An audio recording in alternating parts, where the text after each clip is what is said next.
Namaskaram. Welcome to TSAT. The numbers, shapes, what we have learnt till now all come under arithmetic and geometry. But do you know there is a branch of mathematics which deal with alphabets and letters to represent numbers? Yes, English in mathematics. Yeah, that branch of mathematics is called as algebra. So today we are going to learn about algebra and the basic concepts in algebra. What is algebra? How is it useful to us? Algebra is a math language, and also algebra is a powerful problem solving, not actually problem solving, it is puzzle solving tool for us. So many puzzles, when we generally talk in English about mathematics, we come across so many puzzles. So sometimes we feel that there are no answers, but the answer lies in algebra. Almost algebra occupies the prominent role in mathematics. So come, let us explore this algebra. So what is that we are going to learn in algebra today? We will be learning about variables, constants, coefficients, and the most important, framing algebraic expressions using these variables, degree of the expressions, like terms and unlike terms. So the question arises, why should we learn all this? In the beginning itself, I told you that we will be using alphabets to represent numbers. On numbers, the four basic operations generally we do. But in place of numbers, when we are replacing them with the alphabets, then how the operations are done on that? So obviously they need some kind of a procedure, isn't it? So that terminology is important. All these come under the terminology of algebra. Now let us learn one by one. And let us start with what you know. Okay, let us start with what you know I said, isn't it? See, this is a pattern which you have been learning from 5th standard. Here you can observe squares, number of squares. In shape 1, you can see that this is a square formed with 4 matchsticks. And here you can see the shape 2. Here you can see 2 squares, but they are made of 7 matchsticks. And here shape 3, how many matchsticks are there? 10 matchsticks are there. And in shape 4, 13 matchsticks are there. And you can see a common matchstick is being, you can see there, isn't it? So now my question is, how many matchsticks are required to form 20 such squares? Don't you think it is becoming tedious and laborious? Yes. So for that we need, if you observe the pattern carefully, then if you come out with some rule there, I think it becomes very easy in applying this algebra on that. So what is the rule? If you observe the number of matchsticks, 4, 7, 10, 13, isn't it? If you observe that pattern, they look like this. 4 is formed by 3 into 1 plus 1. What does this 1 tells you? That 1 tells you that number of squares. For one square, this many matchsticks are required, and the pattern for that is, rule for that is 3 into 1 plus 1. And if you have to form the 2 squares, 2 squares means 3 into 2 plus 1. And here for 3 squares, 3 into 3 plus 1. And for the 4 squares, 3 into 4 plus 1. Can you see everything is same in this, but only one thing is changing, that is the number of squares what you want, isn't it? Then the rule is number of matchsticks is equal to 3 into number of squares plus 1. So, if you have to find how many matchsticks are required for 20 such squares, then simply by placing 20 in place of this one, you can get how many number of matchsticks required there, isn't it? So, for convenience sake, what I will do means, I will place in place of number of squares, I will place a alphabet S. Okay. So, the rule becomes 3 into S plus 1, that is 3S plus 1. Here, this S is the example for a variable. That is the first thing what we were supposed to learn. So, here that S is a variable. Now, in the previous example of patterns, just now what I have dealt with, the number of matchsticks required was 3S plus 1. So, here what is this S? This S is the variable. And what is this 3 in front of this S? That 3 is called as coefficient. So, the 3 is the coefficient of the variable S. And what is this 1 which is not at all changing? 1 is same, isn't it? 1 is called as constant.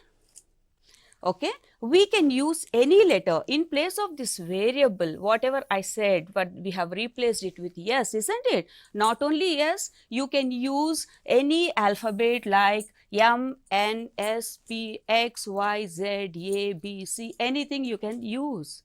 So, they denote the variable or quantity which is not fixed, that means it changes. And what is this? A constant. A constant is always a fixed one. Okay.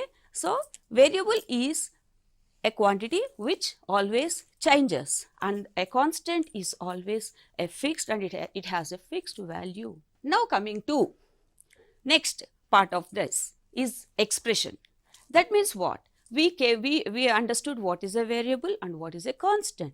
Now, let us combine them and let us see what is going to happen. Expressions. So, these expressions we have been learning from our childhood days, that in arithmetic we have come across expressions like 5 plus 4. Generally, we were doing the operations now on numbers, 5 plus 4, 11 minus 7, 5 plus 0, etc. What are these? What are these? They are nothing but the numerical expressions, because we use numbers in that, and you can see only numbers in that, and operations, isn't it? So, they are called as numerical expressions. Now, how is it used in algebra again, isn't it? So, let us know that. Now, what is algebraic expression? Algebraic expression means, before itself I introduced you what is variable, what is constant, and what is coefficient, isn't it? If in the previous example on patterns, we have seen an example 3S plus 1, isn't it? Which is an expression with variables. So, it is called as algebraic expression, and it is having two terms, that is 3S and 1. Let us write some expressions for statements. Okay. Example 1. In this example 1, there is one statement here. Let us write this in mathematical form and see. Q is multiplied by 5. Okay. Just try to understand. Q is multiplied by 5. What does it tell you? Q is multiplied by 5. That means Q is multiplied by 5. So, it is 5 into Q, which is written as 5Q. Don't get confused. Q is multiplied by 5 is 5 into Q, that can be written as 5Q. Example 2. Madhu plants 5 more groundnut seeds than bean seeds. I will repeat it. Madhu plants 5 more groundnut seeds than bean seeds. Now, the question is, how many groundnut seeds did he plant?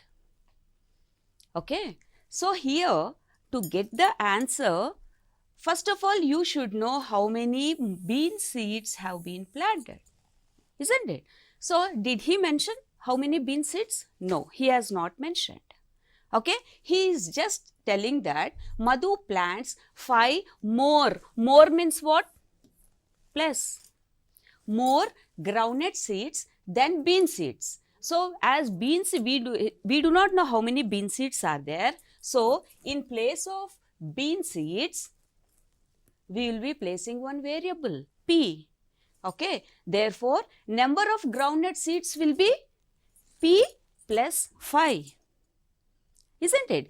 This is a simple puzzle, I can say, where algebra is used. In the first example, we came across an expression phi q, that is q multiplied by phi. So, the result was phi q, isn't it? So, in this expression phi q, it has only one term. It is having one term, which is called as monomial. Okay. And in the second example of Madhu planting the bean seeds, the groundnut seeds, isn't it? In the second example, the algebraic expression is P plus phi, and this is having two terms in this, isn't it? That is P and phi. So, it is called as binomial. Okay. And similarly, if you observe this one, now in the expression phi x square 3y plus 7, there are three terms in this, that is, it is called as trinomial. Now, let us write some more expressions. So, let us try to write some more expressions. Okay. The question is multiply 4 with 4. Okay. This is also one statement. Multiply 4 with 4. What does it mean? 4 into 4. 4 into 4 is 4 power 2. So, here what is this 2 called as? The 2 is called as exponent or power of 4. So, the exponent or power of 4 is 2 here, isn't it? Let us see one more example of the same sort. Multiply x with x.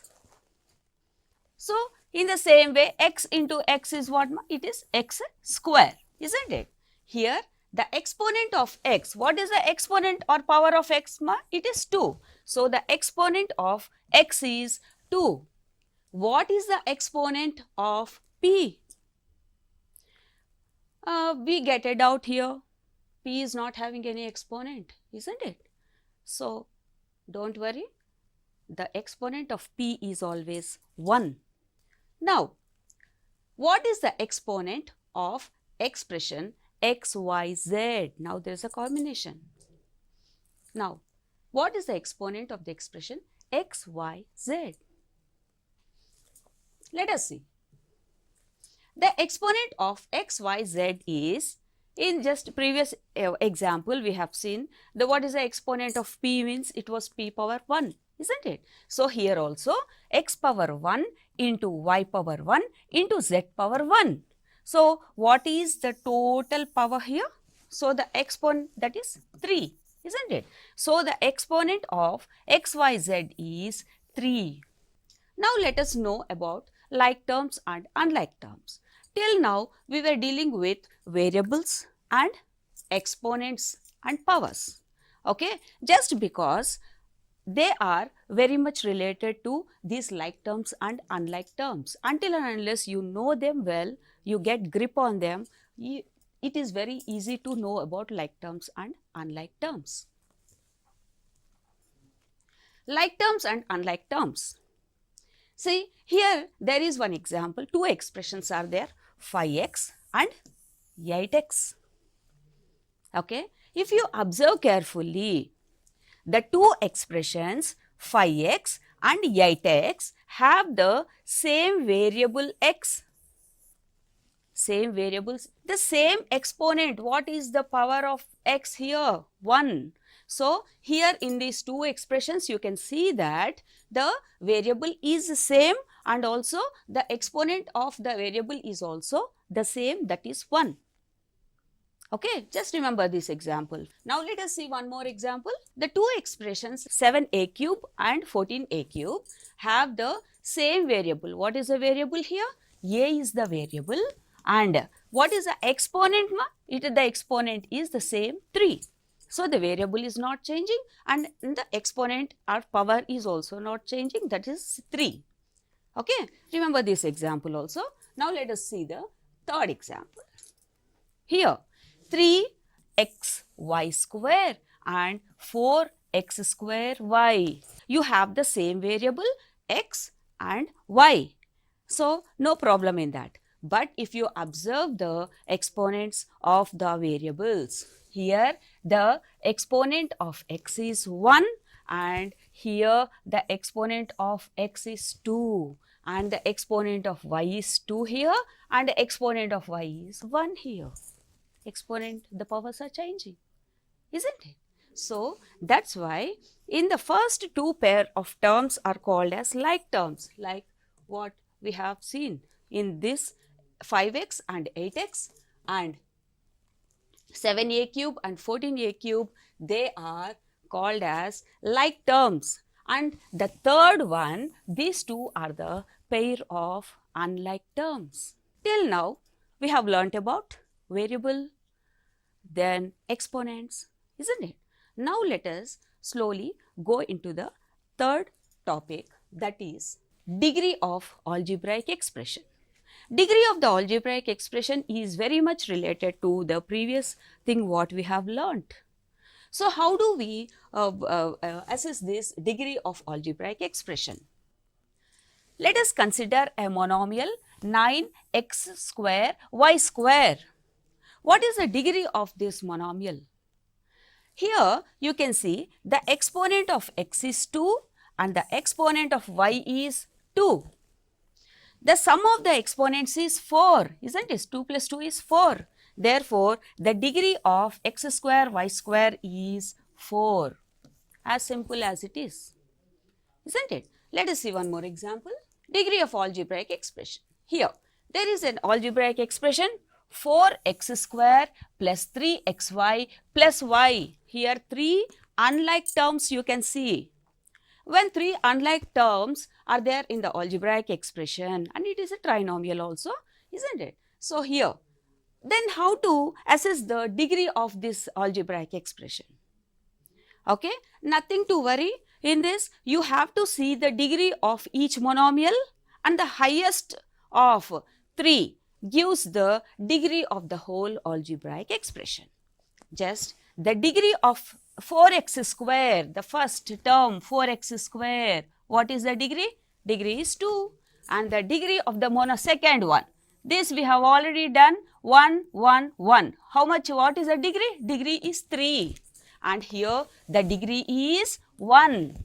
So, the degree of the first term is 2, degree of the second term is 3, degree of the third term is 1. So, out of this 3, which one is the highest ma? 3 is the highest, isn't it? That is why the degree of the whole algebraic expression is 3.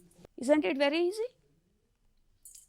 So, this is how, whatever we have learned till now, I just want to recapitulate. Okay?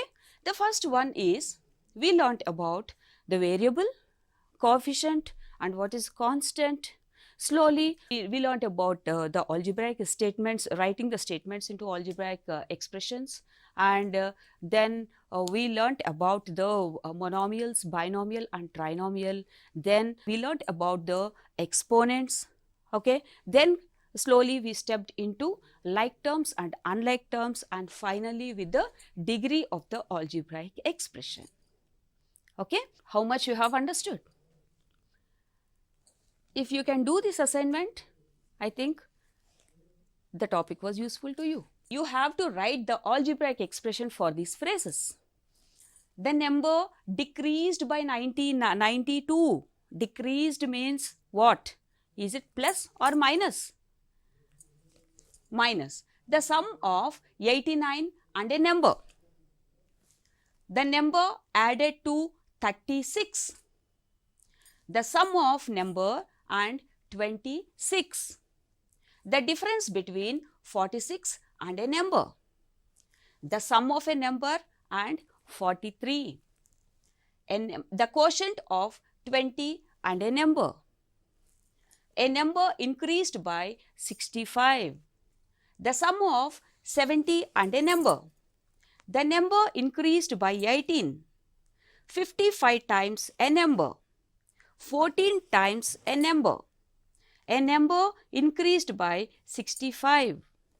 The sum of 52 and a number.